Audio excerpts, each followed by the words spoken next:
এই যে মুকুল, পুরো গাছটা ভর্তি মুকুলে।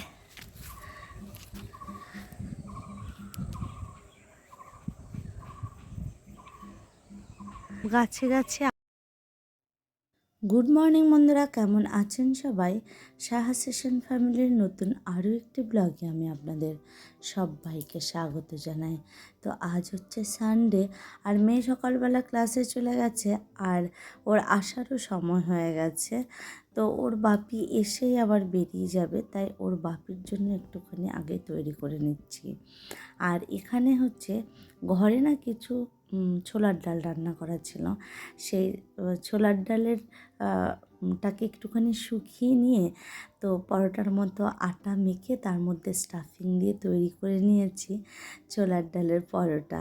যাই হোক, এটা হচ্ছে বাচ্চা ভোলানোর একটা খাবার। বেলটা নিয়ে এসছে আজকে, বেলটাকে এখন পানা করাবে, ফাটিয়ে দিয়েছে মেয়ে। ওনাকে ছোটোবেলায় কোনো দুষ্টুমি করেনি, তাই এটাকে নিয়ে পাট করে ফেটে মাটিতে ফেলে এটাকে ফাটালো।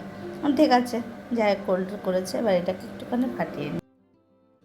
তো ব্রেকফাস্ট কমপ্লিট করার কিছুক্ষণ পরেই মনে হলো এটাকে নিয়ে একটু বেলটাকে পানা করে দিই। তো মেয়েটাকে তো বললামই, ওটাকে বলছে মা আমি তো কোনো দুষ্টুমি করিনি, এটাকে ফাটিয়ে দিই। তো মাটিতে ফেলে ফাটালো বেশ।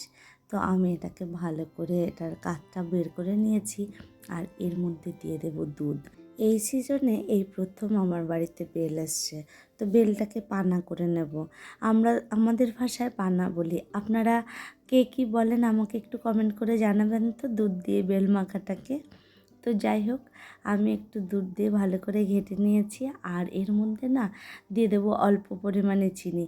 চিনি দিলে না, বেশি চিনি দিলে না আমি যেন বেলের টেস্টটাও পাই না, আর ফ্লেভারটাও যেন আমার কাছে একটু কেমন লাগে।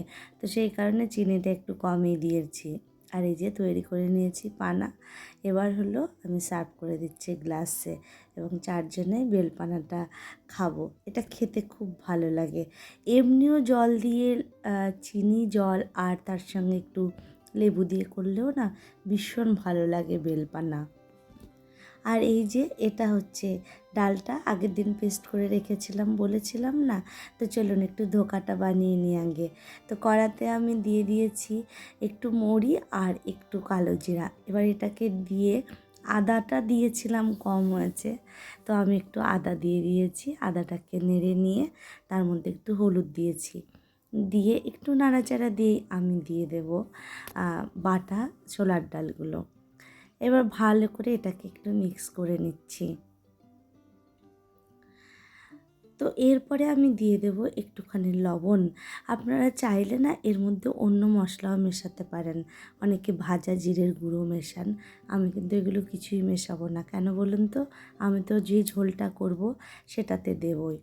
তো যতক্ষণ পর্যন্ত কড়ার থেকে না উঠে আসে ততক্ষণ পর্যন্ত এটাকে ভালো করে নেড়ে নেড়ে মানে কী বলবো, এটাকে শক্ত করে নিয়েছি। এবার আমি এটাকে একটা থালায় একটুখানি তেল মাখিয়ে নিয়ে তার মধ্যে চেপে চেপে সুন্দর করে এটাকে মানে ঠেসে দিচ্ছি, যাতে এটা একটার সঙ্গে একটা লেগে যায়। তো এটা কি হবে, ঠাসাটা যত ভালো হবে, বরফি আকারে যখন কাটবো সেটা ভালো হবে। তো এটা আমি ওই মিনিট 15-20 বা যতক্ষণ ঠান্ডা হয় ততক্ষণের জন্য রেখে দেবো। আর আমি আরেকটা কড়াইতে এখানে আলু ভেজে নিয়েছি। এবার আমি কড়ার মধ্যে দিয়ে দেব একটু জিরে ফোড়ন, আর তার মধ্যে দিয়ে দেব একটা তেজপাতা। আর এখানে আমি যে পেস্ট করে রেখেছিলাম কাঁচা লঙ্কা, টমেটো, আদা, এটাকে পেস্ট করে নিয়েছি। এটা এবার আমি এই তেলের মধ্যে দিয়ে দিয়েছি। এবার এটাকে আমি ভালো করে কষতে থাকবো। তো মোটামুটি 1 মিনিট মতো নাড়িয়ে নিয়ে তার মধ্যে আমি একে একে দিয়ে দিচ্ছি হলুদ গুঁড়ো, একটুখানি লবণ, তারপরে দেব জিরের গুঁড়ো 1 চামচ করেই দিচ্ছি, তারপরে ধনের গুঁড়ো 1 চামচ, আর একটু চিনি, আর হাফ চামচের থেকে একটু বেশি কাশ্মীরি লঙ্কার গুঁড়ো দিয়েছি, এটা একটুখানি কালারটা আসার জন্য। তো এটাকে আমি এখন মিনিট 2 ধরে ভালো করে কষিয়ে নেব। আর এদিকে আমার ধোকাটা ঠান্ডা হয়ে গেছে, এটাকে আমি এখন বরফি আকারে কেটে নেব। আর আরেকটা সাইডে আরেকটা কড়াইতে আমি এগুলোকে ভাজতে বসিয়ে দিয়েছি। ভাজাটা কিন্তু একটুখানি লাল লালচে টাইপ করেই ভাজতে হবে। ব্রাউন শেপ করলেও মানে ব্রাউনিশ করলে ভালো লাগবে না, কাঁচা কাঁচা একটা ভাব থেকে যাবে। তো এই যে এখানে আমার ধোকা একটু লালচে লালচে করে ভাজা কমপ্লিট হয়ে গেছে। তো এটাকে আমি তুলে নিয়ে আরও কিছু রয়েছে সেগুলো আমি ভাজবো। আর ওপাশে যে কড়াইটাতে আমি মশলাটা কষিয়েছিলাম না, তার মধ্যে আলুটা দিয়ে আমি ঝোল দিয়ে দিয়েছিলাম, ক্লিপটা হারিয়ে গেছে। আচ্ছা যাই হোক, এবার ঝোলটা ফুটে উঠেছে, তার মধ্যে আমি এবার ভেজে রাখা ধোকাগুলো দিয়ে দিয়েছি। আর এখন আমি মিনিট 5 ধরে ভালো করে ফুটিয়ে নেব। তো ফোটানো হয়ে এসছে পরে আমি দিয়ে দিয়েছি একটু গরম মশলার গুঁড়ো। তো এটাকে আমি ভালো করে মিক্স করে নিচ্ছি, নিয়ে 2 মিনিট রেখে দেবো। তাতে হয়ে গেল আমার ধোকার ডালনার রেসিপি। অ্যাকচুয়ালি আমি ধোকাটা বাড়িতেই তৈরি করলাম। কেনা ধোকারটাতে হিঙের গন্ধটা আসে। হিংটা যারা ভালো খান তাদের জন্য তো অনেক ভালো। আমি একটু ভালো খাই না বলে হিংটা আর আমি দিলাম না। আর লাঞ্চ মেনুতে আজকে এটাই ছিল, ধোকার ডালনা আর সিম চচ্চড়ি। আমি মেয়েকে আর মেয়ের বাপিকে খেতে দিয়ে দিলাম, কিন্তু আমি এখনও খেতে পারবো না। আপনারা তো জানেনই আমাদের অসহ্য চলছে আর নিরামিষ খাচ্ছি। তো আমাদের সামনেই ঘাট কাজ রয়েছে, তো 10 দিন যেহেতু হয়ে গেছে, তো একে একে সব কিছু ধোয়া মাজা করতে হচ্ছে, পরিষ্কার করতে হচ্ছে। তা চলুন আমি যাই আগে এইগুলো ধুয়ে নিই, তারপরে স্নান করব, তারপরে খাবো। এই যে এই বাসনগুলো তো রোজকার বাসন, এগুলো ধুলামই, তার সঙ্গে এইগুলো ছিল যেগুলো আমি হাতে ধরেছি সেইগুলোকেও ধুতে হলো। আর এইখানে দেখেন এত কটু, এইগুলো আমি এখন ধুলাম। আর রয়েছে এখনও যা রয়েছে, এখনও আমার 2 দিন লাগবে। মানে যা যা ধরা ছোঁয়া হয়েছে সেগুলো আমাকে সব ধুতে হবে। ইভেন সঙ্গে কাঁচা যেগুলো করা হচ্ছে সেগুলো আর এখন আপনাদের সঙ্গে কিছু শেয়ার করতে পারিনি।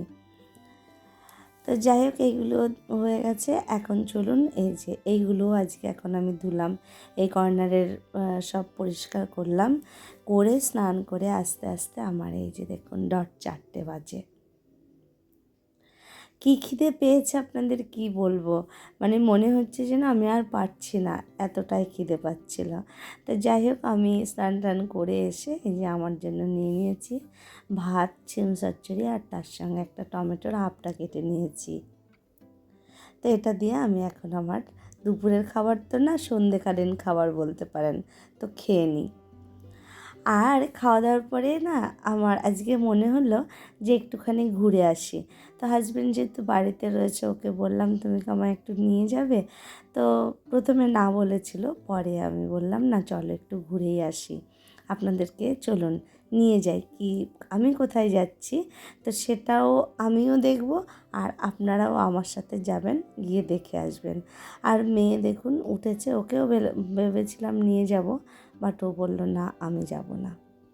এই জায়গাটা আপনাদেরকে অনেক দিন আগে আমি দেখিয়েছিলাম, গত বছরের একটা ব্লগে। তো এই জায়গাটাকে আমাদের এখানে আমবাগান নামে পরিচিত। আমি এসেছিলাম অন্য একটা জিনিস দেখতে, তো সেটা আমি আর আপনাদেরকে আজকে দেখাতে পারলাম না, তাই আর বললাম না কি দেখাতে এসেছি। তো যাই হোক, এখন আমি যেটা দেখাবো আপনাদের, চলুন। গাছে গাছে কত মুকুল এসছে। আর ওই যে দেখুন এই যে গাছটা দেখা যাচ্ছে না, গাছটাতে তেঁতুল ভরে রয়েছে, মানে ও গাছটা হচ্ছে তেঁতুল গাছ। এখানে বিভিন্ন রকম গাছ আছে, আর এগুলো সব আম গাছ। আগেই বললাম এটাকে আম বাগান বলে। তো এত আম গাছ, এখন তো লোকজন নেই, কিছুদিন পরে যখন আম হবে তখন দেখবেন কত লোক এখানে আসে। প্রত্যেকটা গাছে আমের মুকুল আছে, বাট তুলনামূলকভাবে এবার একটু কম আছে। আমি অন্যান্য জায়গায় যেসব আমের মুকুল দেখেছি সেখান থেকেও যেন একটু অনেকটা কম আছে এই জায়গাটায়, কেন কি জানি। তো চলুন আমরা একটুখানি রাউন্ড দিয়ে নিই।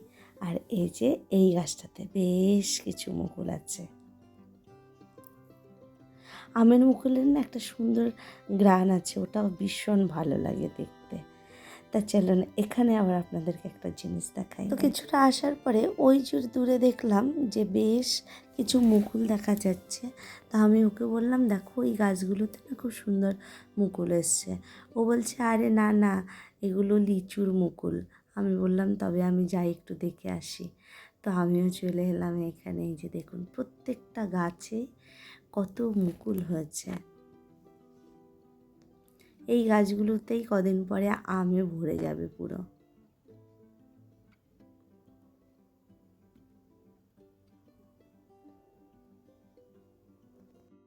আর এই যে দেখছেন, এটা হচ্ছে লিচু গাছ। এই লিচু গাছে মুকুলটাতে পুরো ভরে গেছে।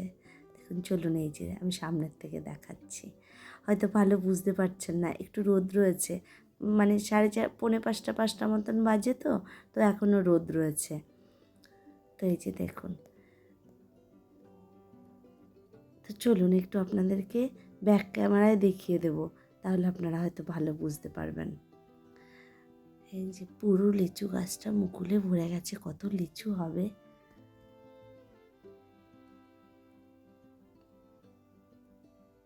এই যে ব্যাক ক্যামেরায় দেখুন মুকুলগুলো, কি দারুণ লাগছে। আর এত সুন্দর একটা স্মেল আসছে না, কি বলবো আপনাদের। আমার ভীষণ ভালো লাগছিল। আমার মনে হচ্ছিল এখানটা আরও কিছুটা সময় থাকি, বাট হাজব্যান্ড আবার কোথাও একটা বেরোবে, তো সেই কারণে আমি আর থাকলাম না। আর ওই যে দূরে তিনি স্কুটিতে বসে আছেন কর্তামশাই। তো ওখান থেকে আমরা বেরিয়ে আসলাম। আর এইখানে না এটা তো পুরোটাই আম বাগান। আর এই যে মন্দিরটা, এটা নতুন হয়েছে, খুব বেশি দিন হয়নি। তো যাই হোক, এখান থেকে ঘুরে আবার বেরিয়ে আসলাম। যে আগেই বললাম যে আপনাদেরকে যেই জিনিসটা দেখাতে আসছিলাম সেটা দেখাতে পারলাম না, তো সেই কারণে আবার রাউন্ড হয়ে এদিক থেকে ঘুরছি। যখন ভাবলাম এই দিক থেকে হয়তো সেই জায়গাটায় যেতে পারবো, কিন্তু এসে দেখলাম যে না, এই জায়গাটা দিয়ে আর আজকেও যাওয়া যাবে না। তো চেষ্টা করব, আমি আমার মনে থাকবে যে আপনাদেরকে কি দেখাবো বলে এনেছিলাম। তো যাই হোক, এবার আমরা ফিরছি বাড়ির পথে। আর দুজনে মিলে গল্প করতে করতে বাড়ি ফেরার পথ ধরেছি। তো রাস্তাটা বেশ ভালো লাগছিল, আর একটু ফাঁকাও ছিল রাস্তাটা। তো এই যে বাড়ি চলে এসেছি আমি এখন। তো মোটামুটি এখন 6টা মতন বাজে। তো বাড়ি এসে মেয়েকে বললাম এরকম এরকম ব্যাপার। তো মেয়ে বললো আমাকেও একদিন নিয়ে যাবে। তা চলুন আজকের মতো ব্লগটা এখানে রাখছি। তো আপনারা সবাই ভালো থাকবেন, সুস্থ থাকবেন। আর আমার ব্লগটা কেমন লাগছে অবশ্যই করে আমাকে জানাবেন। আর আমার ব্লগটা ভালো লাগলে আমার চ্যানেলটাকে সাবস্ক্রাইব করে আমার চলার পথের সাথী হবেন। দেখা হবে নতুন আরেকটা ব্লগের সঙ্গে। ততক্ষণের জন্য আপনারা সবাই ভালো থাকুন, সুস্থ থাকুন, আনন্দে থাকুন। See you soon. Tata. Bye.